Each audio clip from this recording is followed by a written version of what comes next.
Hello everyone, it's me, Maruf. Yeah, I know it's been almost 2 years since my last video, but this is something I've been thinking of doing for quite a while, and I finally got the opportunity to do it. And today, since this is something new that I've been really like I just started or just came up with, it's just a discussion about how Super Smash Bros. Ultimate with leading up to its release, how the news we're getting with the weekly updates on the Smash Brothers website, other outlets like sometimes Masahiro Sakurai's columns being translated from the Famitsu magazines, some of the updates, and anything related to Smash Ultimate in general. So today with me, I have a very special, a very kind friend of mine from the UK. Would you like to introduce yourself, T? It's your boy T. Okay, so the thing about like this, the main purpose of this discussion is that like that you've seen like most or like other people on YouTube or wherever you see like the discussions of Smash Bros Ultimate in general. Like most of them you notice are like casual players or casual people who don't necessarily play competitively. But for us, we play competitively, and we're basically from Europe, and we're from the 3DS community, a community which is unfortunately is really basically just doesn't exist even in Smash 4. Smash 4 we use players' eyes. Unfortunately, yeah, that is the case. Yeah, very unfortunate. So let's start with Monday's news, and on Monday. We have on the blog post featuring Villager from Animal Crossing, which says, this fighter attacks using skills from daily life in the village, such as planting, growing, and cutting down trees. They can also use items like nets, slingshots, and turnips. They can even put items or incoming projectiles in their pocket to use later. Okay, so with Villager's announcement, or not announcement, but basically his being a veteran and returning an Ultimate, what are your thoughts on him, T? I think it's pretty cool that he's back in the game. Well, considering all the characters are back in the game. I don't really have any news to talk about him. We don't know too much that's very new about the game, but there's bound to be a few differences in data and everything. Yes, certainly, and especially with how Villager was in Smash 4. For me, like personally, Villager is like such a unique character. Like I think he's the first character in the series who has like a unique down special that actually has like different phases. You can just like plant the tree first, grow it later, and just cut down a tree that just basically grows in 2 seconds. Yeah. Yeah, I like that immersion by Sakurai. Do you think using directional air dodge or dad? Yeah. So okay, so for those of you who don't know, there's like an inside joke among us is that because just getting a bit off topic, but you need to know about that for our future discussions. Is that in Melee you have like air dodges, and there you can basically DI them or just do directional air dodges. And since in Smash Ultimate, you have both the melee and the Brawl/Smash 4 versions, you can just do regular air dodge or directional air dodge. But since saying directional air dodge is too long, just calling it straight out dad is just it rolls out the tongue more smoothly. Yeah. Yeah, you just need to raise a family whenever you want to whenever you want to get out the combos, kids. Yeah, dad really feels that when your real dad is gone. Anyway, back on the topic. So with Villager, in Smash 4, he was more of like not necessarily trapping character, but he had like his tools were like were to like use his forward air backer slingshots and like more of like a get out of me get out of me or like give me more space type of character because even his jab and speak of his jab basically got nerfed in Ultimate where unlike Pikachu's jab where you can just like jab it infinitely. In Ultimate, it's a rapid jab like Captain Falcon's rapid jab or other like Fox, Mewtwo, and etc. And with Villager, a lot of people are kind of concerned that this is basically a nerf. What's your thoughts on that? I can see why they think that, but personally, for like really lacking players like myself, whenever I picked up the, I never knew what to do after because it would just continue. Oh yeah. But I guess it's okay that it ends in an explosive way, sending them horizontally most of the time now, so you can act out with the slingshot or something. But yeah.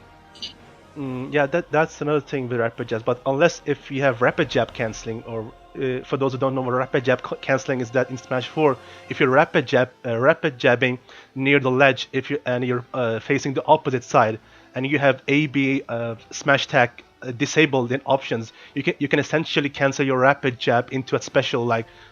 You might have seen players just cancel it for example, with Little Mac. You can just rapid jab on the edge of a platform and cancel the rapid jab into a direct KO punch or something. Oh, that's fair. That's true. Another thing that I've heard top players, or just on Twitter and other places in general, is that his down air seems to be nerfed in terms of that it comes a bit later than in Smash 4. Huh. Yeah. Because his down air is again his down air and up air are kind of like I think they're the only moves he has that are based on RNG. No, not the only moves. Sorry, they're one of the moves that are based on RNG because you can either have a single turnip, a double or triple turnip, and a triple down air turnip always spikes. Yes. And other than that, the other random factor Villager has is with his tree, where if you cut it down, there's a random chance of getting a tree piece, or very rarely a fruit that can heal you.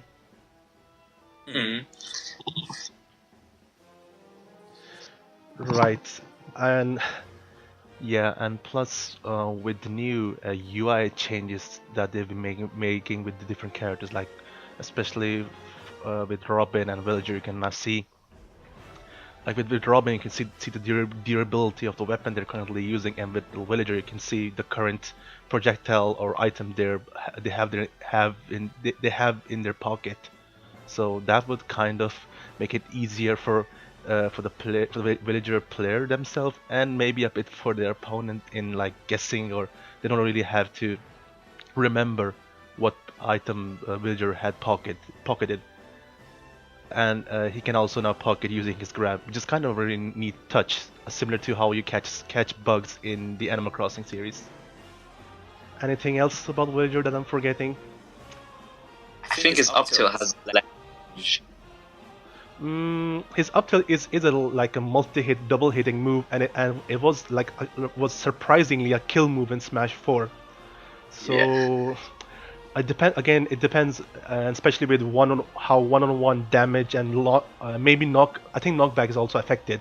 You have more knockback and more damage in 1v1 battles, and with more competitive stages, and especially with more triplats like Fountain of Dreams and some other that I might be forgetting. If those stages have low ceilings, then that would be really good. Might be really good. You could say, and a good stage for Villager to KO above the KO opponents vertically if his up tilt or some of his vertically, like if you have the same up air train fest, especially with Cloud's up air still present in Ultimate.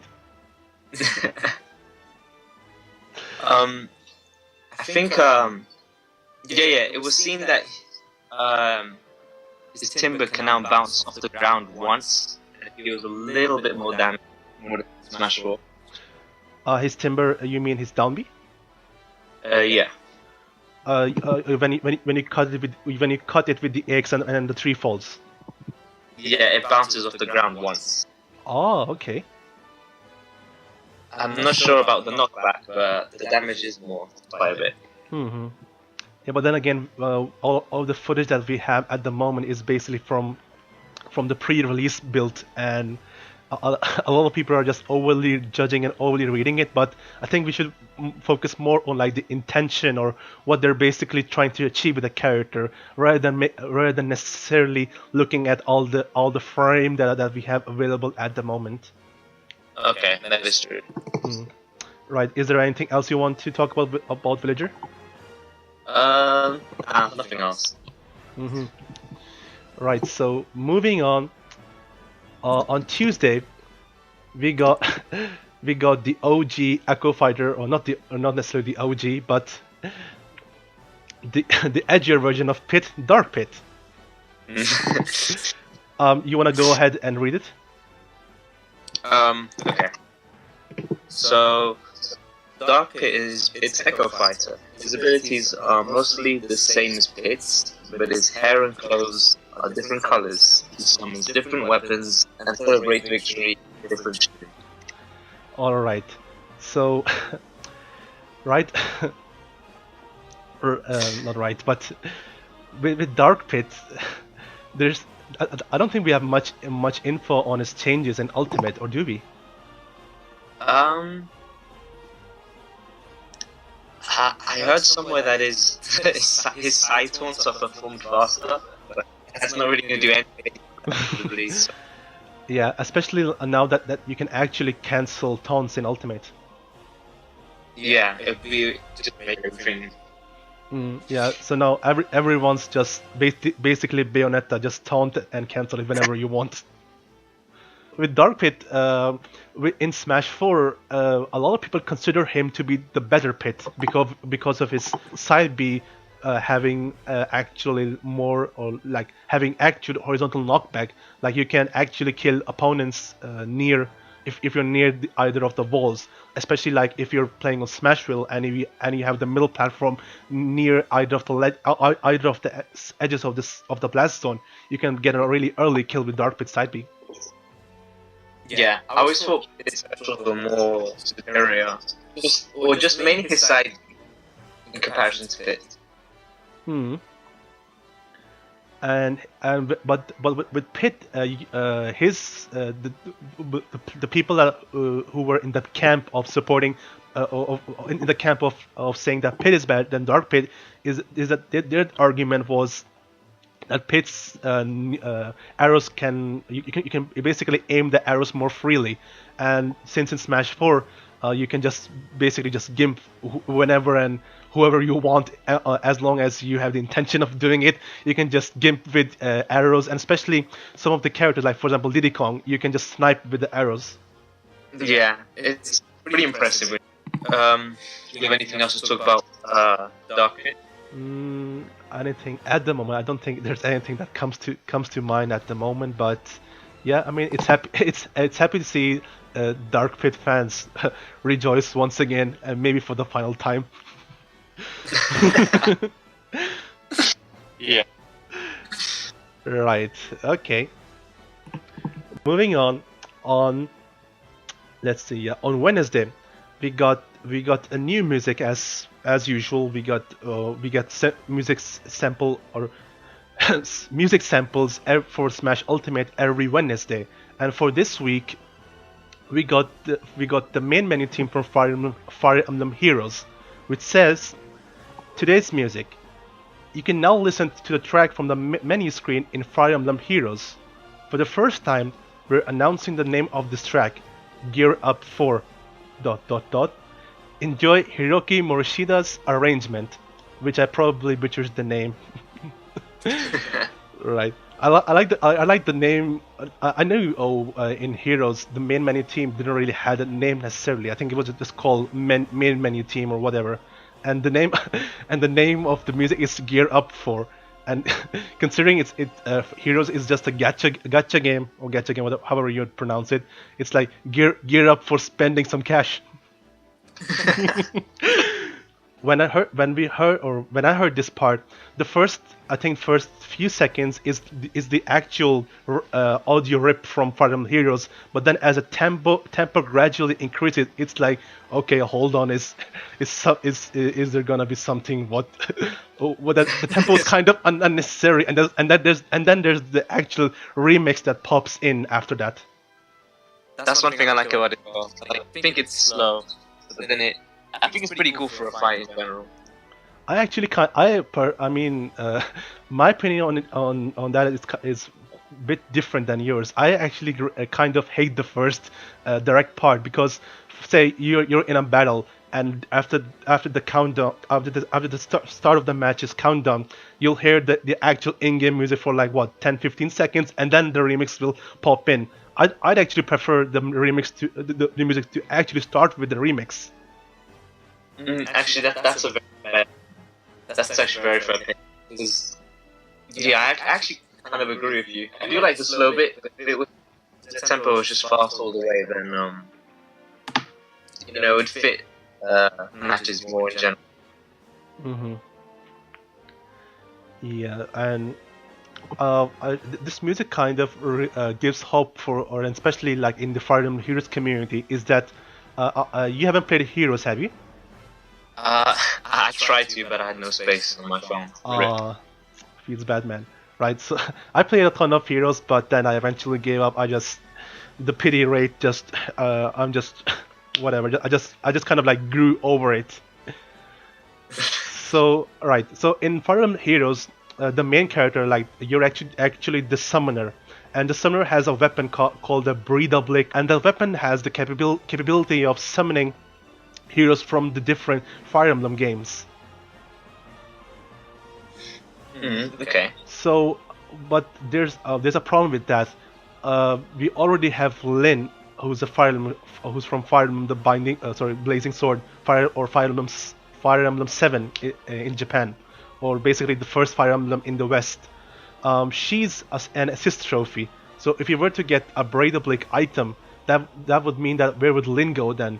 So if either there's some, I don't really think that it's really going to happen, but I would really love to have a Breedablick item, just like, because even in Heroes, you can like or based on the CG intro of the game, the summoner actually shoots out units or heroes from the different games via a portal. That's yeah. But the whole background story about that is that the portals are summoned based on your wallet. No. Wow. I mean, well, it's a gacha game. They somehow have to just show its true colors. But I would personally really love a Breedablick item where you can actually like finally actually able to see 3D models of all of these 2D sprites especially of the old Fire Emblem characters would be really nice. Yeah, I agree. Okay, so moving on on this very same day, because on Wednesdays we actually get two updates, one for the music and one for like regular news. We got a Pokemon. Do you want to go ahead? Sure. So yeah, we got Togedemaru. This Pokemon shoots sparks from its body. It takes severe damage, but it hits you, so you recommend keeping it. Yeah, so I'm guessing it's like a. Well, it doesn't say, but I'm guessing it just stays still and that's similar to the Den? Yeah, then there's something. Yeah, no, the Pokemon that kind of looks like Pikachu. I know. Yeah. I like the little PSA they have in the description. So we recommend keeping your distance. It's like if you were to ever encounter a wild Togedemaru IRL, you'd best keep your distance. Don't even catch it, just run. Yeah. Yeah. So with Pokemons and items, I don't think I don't really have a definitive opinion on them. Yeah, it's it was pretty cool to see what Pokemon they add in Smash. What I do have to say about the background of the first picture is that the Prism Tower, like especially from 3DS to Ultimate, looks absolutely gorgeous. Oh yes, I agree. Mm. Right, so on to the next day. On Thursday, we got a new fighter. Today's fighter, Duck Hunt Duo. This duo excels at long-range attacks like kicking exploding cans and throwing clay pigeons. For their final smash, 3 games from the Light Gun series team up: Duck Hunt, Hogan's Alley, and Wild Gunman.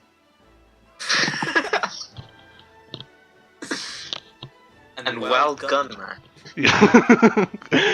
Yeah, well, it's part of their NES, not necessarily trilogy, but it's part of their NES library. So they have to somehow reference it in Smash. That's true. Yeah. I also kind of not necessarily love, but because in Japan and North America, the character is just known as Duck Hunt, but here in Europe, they're called Duck Hunt Duo. You better censor that. Yeah, I think I actually prefer the European name because one, it actually makes sense, because if you say Duck Hunt, you're essentially giving the idea like you're playing as like the Duck Hunt game, but you could say that their Smash attacks have like the player character's zapper attack on the screen, but again you're basically playing as a dog and the ducks assisting you. Yeah, I agree. That'd be like playing Link as Zelda. Yeah, or just Zelda man. Yeah, and plus another thing, I think another reason why Europe went with this name is because there's already a stage for them, which is literally called Duck Hunt. Yeah, that's actually true. So it's best not to confuse the stage with the character. Yeah. Duck Hunt on one on major, or not, we could, or if you don't want to call it major, a difference or kind of a buff that a lot of people have noticed right away when we got all the character specific videos after E3 on the website is that Duck Hunt can now actually air dodge or just dad out of their up B. Yeah, that's true. So that would actually that's actually a buff, considering in Smash 4, since their recovery is kind of linear and so slow, and you can't really turn away so, I'd say, so smoothly or so safely. Having a directional air dodge is kind of a good mix up to like trick someone who's trying to edge guard you. Yeah. I remember that this is just my assumption, but I think his trick shot is like slower, but it goes further forward, so it travels more. Oh, his side beat, the clay pigeon. Nah, I think this was just trick shot. I think it is the clay pigeon. No, it's the can. His neutral special, the can. Yeah. So I guess that's pretty good for horizontal edge guarding. No, and especially recently with how in tournaments, what Duck Hunt players do is that they use can as a ledge trap. So basically, what they do is that they use the can to cover your ledge options. Like for example, if you're hanging on the ledge, they can just have the can near the ledge and just press neutral B on the reaction as soon as you choose an option. And for example, if you opt to roll or jump, they can just on reaction either cover your jump or react to your roll. So it's basically a really good 50-50. Yeah, that's pretty cool about that. To play him, you have to really know how to use his item, how to pressure your opponent. He has or in Smash 4 he had the best rapid jab, because it's really hard to escape his rapid jab in Smash 4. So I wonder if they're even going to touch that in Ultimate. From what I remember, think they made it faster, but I might just be remembering wrong. Hmm. Maybe, but we can't say for sure until we get the game until we get Ultimate in our hands. Yeah. Mm. All right. Okay. So on to the next post on Friday, and on Friday there is another item, and I know you're really sad about it. Yeah. So I'll let you read it. Ooh, okay. So we got an assist trophy, Alucard.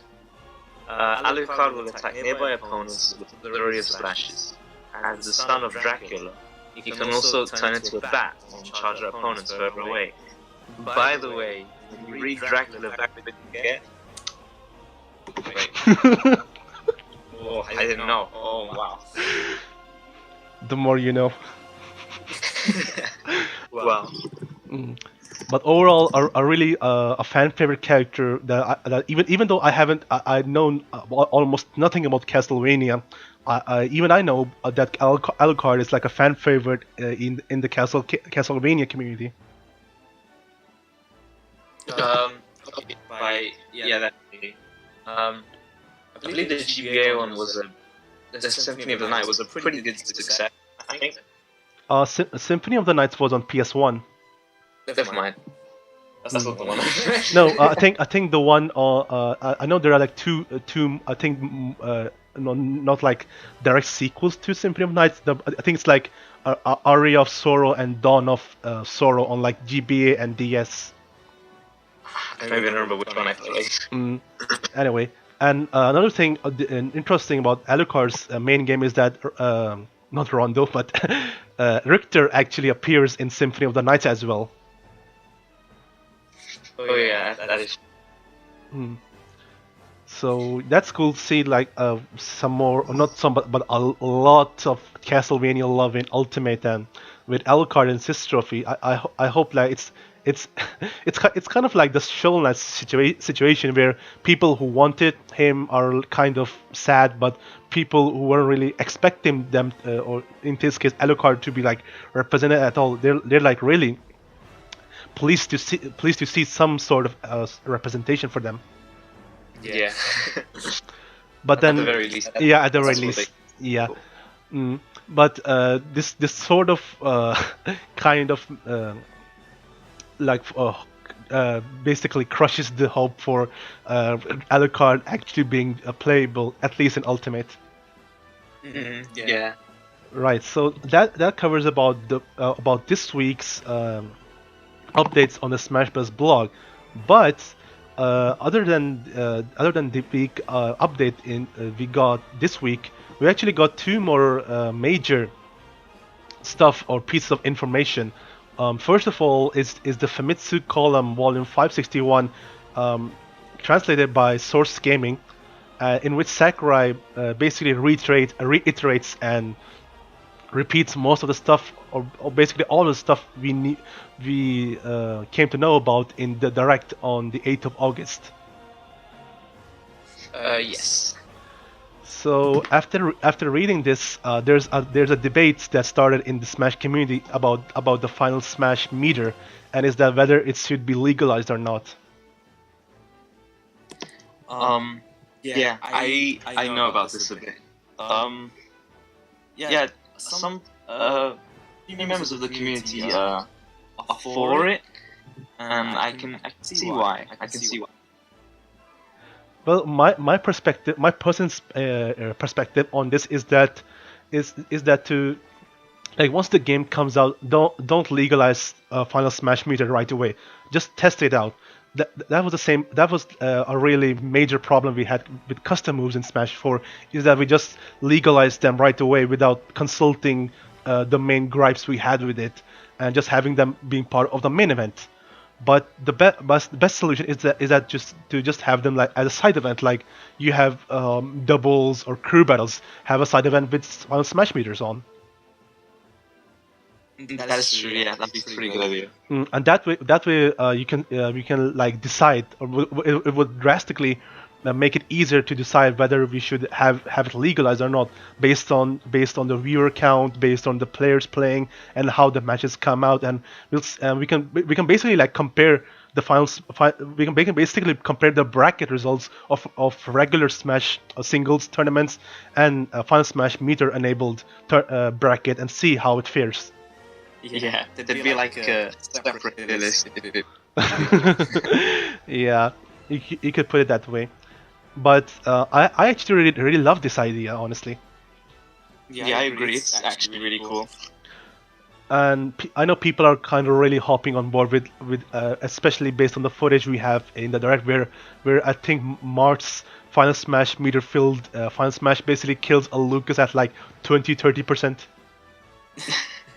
So yeah, but to those people, I would just say is that this is just a pre-release footage. We can't say for sure. Sure, the idea is there. The idea is there, but until we don't test it, you can't say for sure whether they're suitable for competitive play or not. Yeah, exactly. And this is kind of ironic again, is because the purpose of Final Smash meter is to simulate the effect of the gameplay or of like other traditional fighting games like Street Fighter. What other games we have like Blaze Blue, Guilty Gear, Dragon Ball Fighters, where we actually have a meter to do super and ultimate moves. That is very true. I thought a bit about that as well. But then, if the purpose is to simulate the feeling of playing it in a traditional fighting game, then why put it in Smash and recommend it to use as a casual plays? Yeah, I was just thinking that when I was reading the source. I thought they put the Final Smash meter as like a means to finally make Final Smash more likely to be legal. Yeah, it's kind of weird, but then again, right now it's like Sakura is, or at least according to the translation we have, Sakura is referring to this mechanic as more of a casual component. But then again, Smash originally was meant to be a casual game. It was never meant to be competitive in the first place. That's true. So we may never know that we may never know with Ultimate's release the Final Smash meters might actually be balanced and perhaps viable enough to gain more interest in Ultimate. And another thing, main reason why I'm really hoping for it to be actually balanced and viable is that because other fighting game players have a problem with Smash is that, oh, it's just a kids party game. Why do Smash players take it too seriously? Yeah, I know what you mean. And it's because of the meter. And here's another funny bit of trivia. Mario Tennis Aces, a tennis game, has a meter, and that game is considered more of a competitive game than Smash. It's just because of meter. That is true. Yeah, so it's pretty cool for just Smash to have a meter. I think that'd be wacky, but. Yeah, just test them as side events and see how it goes. Yeah, I agree. Right. Oh, and another thing, a bit of confusion arises with the way how Squad Strike is defined here in the translation. So in Squad Strike, they actually tell you about the two ways that you can play it, which for whatever reason they didn't really explain in the direct, or whatever. They said that you can choose between you can choose between either winner goes on or best of X rules. So the way I'm not sure if maybe it's this part's a bit hard to translate, or how or what the intention of the mode actually is. Apparently, Squad Strike might not exactly be the All-Star Project M mode that we were actually thinking initially. Yeah. Upon reflecting, I can see that the translation is kind of contradicts what I thought about Squid Strike when it was released. Yeah. Alright, so I hope you guys enjoyed the discussion. I'm sorry due to some technical difficulties, the ending just uh, didn't come out as smooth as it actually did. So anyway, if you guys have any sort of questions regarding the discussion about myself, about why I've been absent for 2 years, be sure to comment down below. And until next week, guys, see you all in the next discussion. Goodbye.